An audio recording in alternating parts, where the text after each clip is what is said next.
వదినా నాకు అన్నం వడ్డించు. నాన్నగారు భోజనానికి రా. నేను భోజనం చేస్తాను వదినా. నాకు వడ్డించవా? నేనేం తప్పు చేశానని ఉపవాసం ఉండాలి? పొరుగు వారికి సాయపడటం కూడా తప్ప?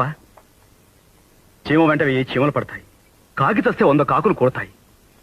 జ్ఞానం ఉన్న మనిషి మాత్రం కళ్ళు మూసుకుని భక్తి పాటలు పాడాలా? ఏ దేవుడు చెప్పిన ఉపదేశం ఇది?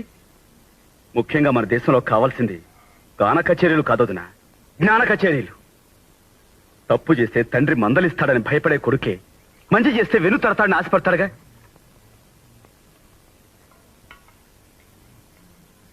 కానీ కానీ నా విషయంలో నాన్న నేను తింటాను వదినా, కడుపు నిండా తింటాను. నేనెందుకు మానేయాలి భోజనం?